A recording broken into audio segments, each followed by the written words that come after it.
Hi everyone. NEET 2026 में बचे हैं सिर्फ 15 दिन एंड आई नो आप लोगों में से बहुत सारे बच्चे बहुत ज़्यादा पैनिक है कि बचे हुए 15 दिनों में हम लोग मिनिमम 300-400 मार्क्स कैसे स्कोर करें कि पेरेंट्स को भी हम लोग बोल सके कि मम्मी पापा हम लोगों को नेक्स्ट ड्रॉप चाहिए।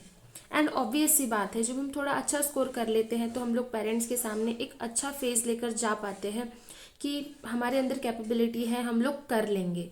तो आप लोगों के मन में सिर्फ एक ही चीज़ होगा कि क्या अभी भी पॉसिबल है 15 दिन में 300 नंबर के ऊपर स्कोर करना। तो हाँ बच्चों, ये पॉसिबल है, लेकिन उसके लिए लगती है बहुत एक तगड़ी सी प्लानिंग जिसको आप लोगों को फॉलो करनी है 15 दिन में। ऐसा नहीं कि हम लोग बस कन्फ्यूजन में है कि इसको कर लेंगे, ये वीडियो देख लिया, फिर नेक्स्ट वीडियो देख लेंगे, तीसरा वीडियो देख लेंगे, और बस ये क्या होता है ना, हम लोग वीडियो के लूप में बस फंसते जाते हैं और चीज़ें बस फंस जाती है।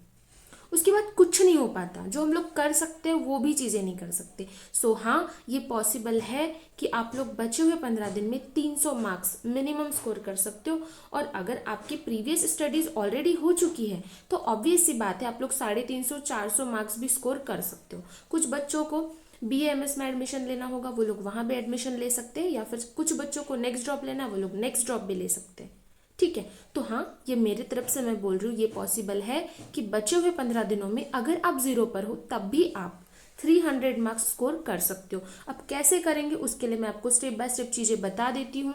क्या चाहिए हमें 15 दिन के लिए? चाहिए प्रॉपर प्लानिंग कि हम लोग 15 दिन में आखिर फॉलो क्या करने वाले हैं जिससे हम लोग 300 मार्क्स स्कोर कर सकते हैं। And you know very well कि 300 मार्क्स भी स्कोर करना बहुत ज़्यादा आसान नहीं है, राइट। आपको चाहिए बहुत अच्छी मेहनत। तो हमें एक प्रॉपर प्लान चाहिए, कोई कन्फ्यूजन्स नहीं चाहिए कि आज ये वीडियो देख लिया, 2 दिन बाद दूसरा वीडियो देख लिया कि अब 10 दिन में कैसा स्कोर करें, फिर 5 दिन में कैसा स्कोर करें, और चीज़ें बस ऑनगोइंग चलते रहती है, कुछ भी चीज़ें नहीं हो पाती है। हम जो प्लान बताएंगे उस पर स्टिक रहना है, ठीक है। मैं जो प्लान बताऊंगी आप लोग उससे ओवरव्यू ले लो, अपनी चीज़ों को सेट कर लो, एटलीस्ट आपको एक आइडिया आ जाएगा कि चीज़ों को किस तरीके से हमें डील करना है, ठीक है। और सबसे मेन चीज़ आपको रखना है पॉजिटिव माइंडसेट कि यस मैं कर सकता हूँ या मैं कर सकती हूँ। तो चलो मैं बिना किसी फर्दर डिले के आपको बताती हूँ कि किस तरीके से हम लोग बचे हुए 15 दिन में भी 300 मार्क्स स्कोर करने के लिए सिलेबस का 3 टाइम रिविजन कर सकते हैं। अब आप बोलोगे यार दीदी आपने यहाँ सिर्फ बायो क्यों लिखे, केमिस्ट्री और फिजिक्स क्यों नहीं लिखा? तो बच्चों मैं आपको एक चीज़ बोल दूँ, केमिस्ट्री और फिजिक्स में अगर आपकी प्रीवियस नॉलेज है या आपने प्रीवियसली पढ़ा है आप तो ही फिजिक्स और केमिस्ट्री को हाथ लगाओ, अदरवाइज आप लोग 15 दिन के लिए फिजिक्स और केमिस्ट्री को भूल जाओ। आप लोग सिर्फ बायो को पढ़ के, बायो देखो हमारा आता है 360 नंबर का। अब मैं बोल रही हूँ हमें कंप्लीट बायोलॉजी करनी है तो मैं कंप्लीट 360 मार्क्स की तो बात कर ही नहीं रही हूँ, मैं कर रही हूँ 300 मार्क्स की। एंड ऑब्वियस सी बात है बहुत सारी मेहनत करनी होती है, हमें बहुत सारी छोटी छोटी चीज़ों पे ध्यान देना पड़ता है जब हम लोग जाके 360 मार्क्स स्कोर कर पाते हैं। तो ठीक है, आप लोग ध्यान में रखो, अगर आपने बचे हुए 15 दिनों में फिजिक्स और केमिस्ट्री को हाथ नहीं भी लगाया तो सिर्फ बायो को करके 300 मार्क्स बहुत ही इजीली आप लोग स्कोर कर सकते हो। अब बायो का भी सिलेबस हम लोग 3 टाइम्स कैसे रिवाइज करेंगे मैं वो आपको आगे बताती हूँ। एक और चीज़ मैं आपको बता देती हूँ, जैसे फिजिक्स और केमिस्ट्री में अगर आपकी प्रीवियस नॉलेज है तो आप लोग उसको रिवाइज करो, सिर्फ रिवाइज करना, नई चीज़ें मत पढ़ना।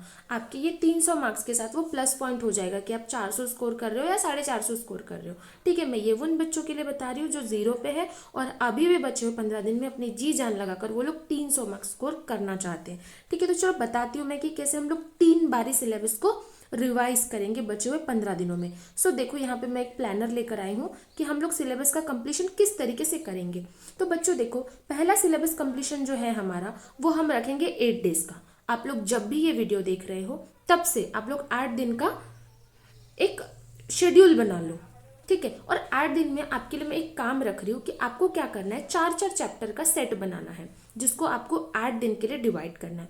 और वो 4-4 चैप्टर का सेट आप किस तरीके से करोगे, उसमें आप लोग कुछ छोटे चैप्टर रखना, कुछ ईजी रखना, कुछ डिफिकल्ट रखना, ताकि आपको पढ़ने में आसान हो। तो 8 4 जा 32 हो जाते हैं हमारे 32 चैप्टर्स है बायोलॉजी में।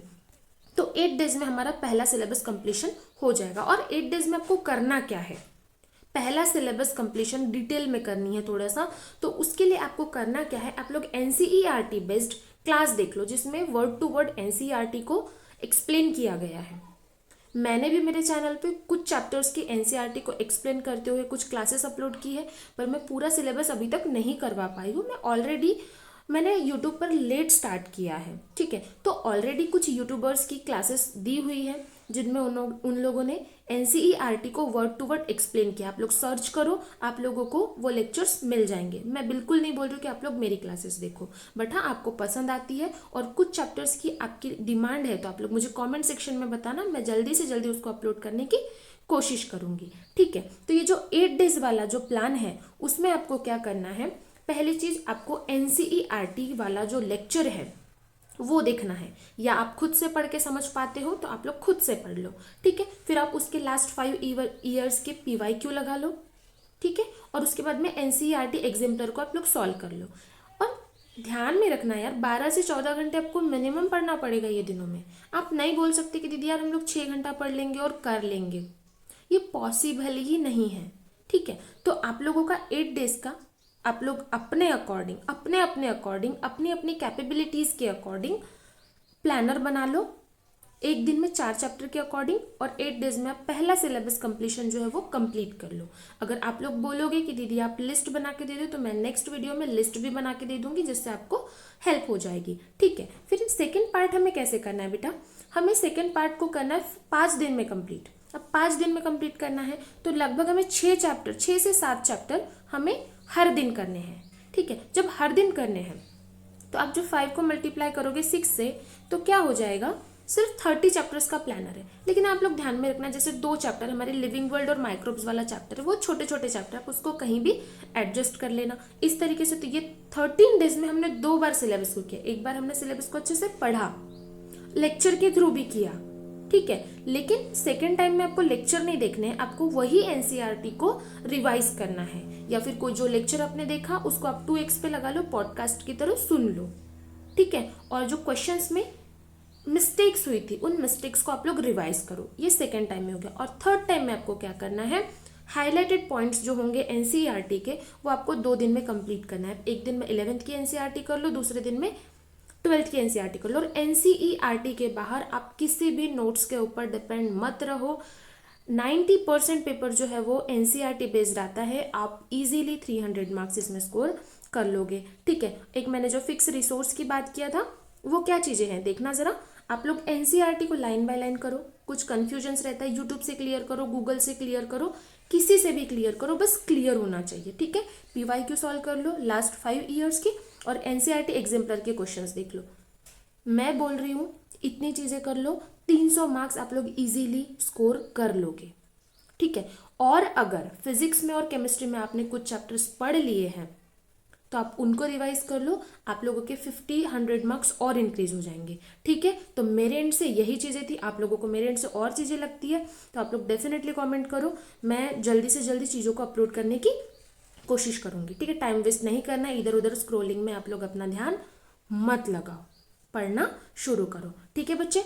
Okay, bye bye, take care.